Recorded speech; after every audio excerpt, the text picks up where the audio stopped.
Hit TV YouTube channels లో మీ వ్యాపార ప్రకటనలకు మరియు ప్రమోషనల్ ఇంటర్వ్యూస్ కోసం వెంటనే సంప్రదించండి.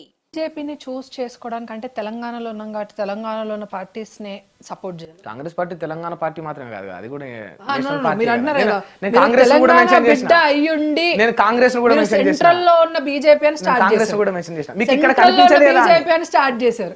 మళ్ళీ ఇప్పుడు స్టేట్ లో గవర్నమెంట్ ఉంది కాబట్టి కాంగ్రెస్ అని వెళ్ళారు. So you are playing the dual role అన్నమాట. Half black half white nature గా సింహాద్రి గారు నా పైన ముద్రేస్తున్నారా మీరు? ఇందాక వరకు మీరు నా మీద ముద్రేశారు. నేనే లేదు, అది జనాలు అన్నమాట, ఇది మీరు అంటున్నమాట. మేము కవలం పువ్వు గుర్తులో పనిచేస్తున్న వాళ్ళం అండి. కవలం పువ్వు బురదలో ఉన్న దాన్ని బురద అనేది మా ఆకులకి అంటది. ఒక భారతీయ జనతా పార్టీకి ఒక గుజరాతీ పార్టీ, ఒక గుజరాతీకి చెందిన వ్యక్తులది ఇది అనేది ఒక ముద్ర ఉంది. అది తెలుసా మీకు? తెలుసా లేదా? గాంధీ ఎక్కడి నుంచి వచ్చాడండి? మీ భారతీయ జనతా పార్టీకి ఇదైతే ఉంది, మరి చెప్పండి కదా, ఇదైతే ఉంది, చెప్పండి కదా, ఇది ఉంది. క్వశ్చన్ ఉంది, నాకు కూడా ఒక క్వశ్చన్ ఉంది. ఇగో నేను మిమ్మల్ని క్వశ్చన్ చేస్తున్నా, మీ భారతీయ జనతా 100కి 200% నేను ఆన్సర్ చేయడానికి రెడీ ఉందా లేదా? లేదు లేదా నేను చెప్తా, నేను అడుగుతున్నా కదా, లేదా? కాంగ్రెస్ గవర్నమెంట్ ఎక్కడి నుంచి వచ్చింది? Okay fine. ఇప్పుడు గాంధీ పేరు పెట్టుకొని రాజకీయం చేస్తున్న వాళ్ళు ఒక పార్టీ వాళ్ళు ఉన్నారు కదా, గాంధీ ఎక్కడ పుట్టాడు, ఎక్కడి నుంచి వచ్చాడు? చెప్పండి చెప్పండి. నన్ను ఇంటర్వ్యూ చేస్తాను, నేను మిమ్మల్ని ఇంటర్వ్యూ చేద్దామని పిలిచిన. అవును, నన్నే ఇంటర్వ్యూ చేస్తాను. ఆన్సర్ వస్తే నేను మా ఆన్సర్ చెప్తాను కదా. మీరే చెప్పండి, అది కూడా మీరే చెప్పండి. గాంధీ ఎక్కడి నుంచి వచ్చారు చెప్పండి కదా. ఇప్పుడు ఆన్సర్ మీ అందరికి దొరికితే గుజరాతీ గులాంలు అంటే మరి కాంగ్రెస్ వాళ్ళు కూడా గుజరాతీ గులాంలే, మరి వాళ్ళు గాంధీ పర్వార్ అనే మాట్లాడుకుంటారు కదా. Gandhi is also born in Gujarat. So అంటే అప్పుడు గుజరాత్ కాదు, ఇప్పుడు గుజరాతా? మరి జనాలే మరి ఎందుకు ప్రత్యేకంగా బీజేపీని అంటున్నారు? ఇది చాలా ప్రొపగండా అండి, బాగా నడుస్తుంది. మీడియాని చేతిలో పెట్టుకొని ఆటలాడే వాళ్ళు చాలా మంది ఉంటారు. అండ్ కాంగ్రెస్ అంతలో చాలా ఆరితేరిపోయిన రాజకీయాలు చేస్తుంది. ప్రజలకు ఎలాంటి ఒపీనియన్ ఉండదు, కానీ ప్రజల్ని ఈ పలానా కళ్ళజోడు పెట్టుకోనే మీరు చూడాలి అని రంగురంగుల కళ్ళజోడు మార్చి ప్రపంచాన్ని రంగులుగా చూపిస్తుంది, కానీ ప్రపంచానికి అన్ని రంగులు లేవు. గుజరాతీ గులాంలని వీళ్ళు స్టార్ట్ చేశారు. ప్రొపగండా అంతా నడిపిందంతా పొలిటికల్ టూల్ కిట్ అంతా కాంగ్రెస్ది, which has come from foreign. వీళ్ళు ఇక్కడ గుజరాతీ గులాం. మరి అయితే నువ్వు గాంధీ అని ఎందుకు పెట్టుకున్నావు? మరి గాంధీ కూడా గుజరాత్లోనే పుట్టాడు కదా, మరి why you don't speak about that? So ఈ ప్రొపగండాల మీద పడకండి, దేశం అభివృద్ధి మాత్రమే చూడాలి. ఇప్పుడున్న యువత కూడా ఇంకా ఇలా మాట్లాడితే దేశంలో అడుక్కు తినడానికి కూడా ఏది మిగలదు మనకి. సో అట్లీస్ట్ నవ్ ఇప్పటికైనా యూత్ని ఆలోచించాలి. ఇప్పుడు రేవంత్ రెడ్డి గారు వెళ్ళారు, ఆఖ్య అదాలత్కి వెళ్ళారు, యువత ఎటుపోతుంది. ఇప్పుడు ఫస్ట్ టైం ఓటర్స్ మీరు అసలు ఎవరు కోటేస్తారు, వాళ్ళు మోడీకి ఏమంటే రేవంత్ రెడ్డి గారు కూడా మోడీకి వేయనే చెప్పారు కదా. Thank you so much for being the BJP campaigner అనమాట. Thank you so much, star campaigner. మాకు అంతేనా? కాంగ్రెస్ పార్టీలో ఉన్న ముఖ్యమంత్రి బీజేపీ కోటేని మోదీ కోటేని అని చెప్పినందుకు చాలా ధన్యవాదాలు. అప్కి బార్ 400 పార్లు ఆయనకు కూడా కొంచెం షేర్ ఉంది అయితే లెక్కలో, బికాస్ క్యాంపెయినింగ్. అంతేనా? సో నేనేమంటా అంటే ఇవన్నీ నాన్ సెన్స్.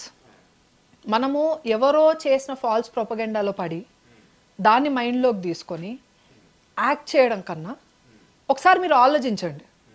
సరే గుజరాత్ అంటున్నారు, మరి 60 సంవత్సరాలు ఆ గుజరాత్ పేరునే కదా పెట్టుకుంది పక్కన.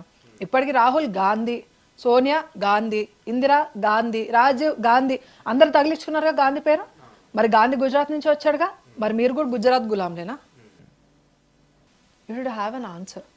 గుజరాత్ అయితే ఏమైపోయింది అంటే వీళ్ళకి మాత్రం పాకిస్తాన్ని ప్రేమించేంత ఉదార్థమైన మనసు ఉంటుంది, కానీ భారతీయ జనతా పార్టీ గుజరాత్ నుంచి వచ్చిన పర్సన్ని ప్రధానిగా చూడడంలో ఉదార్థత ఉండకూడదు. అదా వీళ్ళ పాయింట్. మొన్ననే అన్నాడుగా ఆయన మహానుభావుడు అద్దంకి దయాకర్, ఏమనన్నారు, మీ శ్రీరాముడు ఏమైనా బాబే అవుతాడా లేకపోతే సీతమ్మ పిన్ అవుతుందా అని. ఇదే మనిషి డిబేట్లో కూర్చొని పాకిస్తాన్ని నేను ప్రేమిస్తా అని మాట్లాడాడు. సో కాంగ్రెస్ వాళ్ళు పాకిస్తాన్ని ఎవరు, అరే నీ అమ్మ కానీ నీ చెల్లి కానీ నువ్వు కన్న కూతురు కానీ బార్డర్లో నించోబెట్టి అప్పుడు మాట్లాడు. అరే ఎప్పుడు ఎటు నుంచి ఎవడొచ్చి లేపేస్తాడో తెలియకుండా ప్రాణం గుప్పెట్లో పెట్టుకొని దేశ భద్రత కోసం కుటుంబాన్ని వదిలేసి సైనికులు ఈరోజు బార్డర్ దగ్గర పనిచేస్తుంటే వీళ్ళు పాకిస్తాన్ని ప్రేమిస్తున్నాను మాట్లాడతారు. అప్పుడు అలాంటి వాళ్ళందరూ, అలాంటి రాజకీయ నాయకులందరూ మీకు పనికొస్తారా సింహాద్రి గారు? ప్రజలకు పనికొస్తారా? కానీ మేము అభివృద్ధి చేసే నాయకుడు ఒక స్వచ్ఛందంగా ఒక అంటే దేశం మీద ప్రేమతో దేశం యొక్క భవిష్యత్తుని ఆలోచనలు దృష్టిలో పెట్టుకొని ఆయన స్వార్థం లేకుండా దేశం కోసం పనిచేస్తున్న నరేంద్ర మోదీ గారిని సపోర్ట్ చేస్తే మేము గులాంలు అయిపోయాము గుజరాత్కి. ఇఫ్ అలా అనుకుంటే గుజరాత్ అయితే భారతదేశంలోనే ఉంది. ఐ కెన్ ప్రౌడ్లీ సే నేను గుజరాత్ గులాంనే మీరు అలా అనుకుంటే. ఎందుకంటే నేను 6 దశాబ్దాల కాలంలో భారతదేశ చరిత్రలో చూడని గొప్ప గొప్ప విషయాలని ఏం మిగిలిందండి 6 దశాబ్దాల కాలంలో? ఎమర్జెన్సీ 370 ఆర్టికల్, వక్ఫ్ బోర్డ్ లేకపోతే ఇలాంటివి తప్ప మనకేం మిగలేదు భారతదేశానికి. ప్రపంచ దేశాల స్థాయిలో కూడా మనల్ని కనీసము అరే చెప్పులైనా కూడా మన ఇంటి బయట చెప్పులు స్టాండ్లో అయినా పెడతామండి. చెప్పులకు కనీసం స్టాండ్ దగ్గరైనా విలువ ఉంటుంది. కాంగ్రెస్ హయాంలో మనకు ఆ చెప్పులకున్న స్థాయి కూడా లేదు భారతదేశానికి. అది మన గతి. మన ప్రధాని ఎవరు హుకుం చెలాయించారో చూడలేదా? ద మోస్ట్ పవర్లెస్ ప్రైమ్ మినిస్టర్ని ఎన్నుకొని ఎవడి చేతిలో తాళం ఉంది, ఎవడు బొమ్మగా ఉన్నాడు చూడట్లేదా దేశం? ఈరోజు ఒక్కడు నించొని దేశాన్ని కాదు ప్రపంచ దేశాలని శాసిస్తున్నారు. ఈరోజు మన ధర్మాన్ని ప్రపంచ దేశాలకి వ్యాపించేలా చేశారు. దుబాయ్లో గుడి నిర్మాణం జరిగింది. ఈరోజు భారతదేశం యొక్క కీర్తి ఎంత దూరం వరకు వెళ్ళింది. 5th ఫ్రెజైల్ ఫైల్లో ఉండేవాళ్ళం మనం. అంటే లాస్ట్ అంటే అనగదొక్కబడిన దేశాలలో, ఎకనామీలో ద వర్స్ట్ కండిషన్స్లో ఉన్న దేశాలలో 5th పొజిషన్లో ఉన్న వాళ్ళం. ఈరోజు top most economies of the వరల్డ్లో 5th పొజిషన్లో ఉన్నాం. Narendra Modi says next term మీరు నాకు అవకాశం ఇస్తే 3rd లార్జెస్ట్ ఎకానమీలోకి తీసుకొని వస్తా అని. This is the target of BJP. This is what we have to see అండి.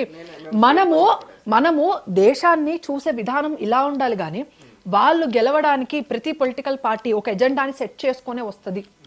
It is not BRS, Congress, BJP, ఇంకోటా కాదు. అన్ని ప్రతి పార్టీకి ఒక ఎజెండా ఉంటుంది.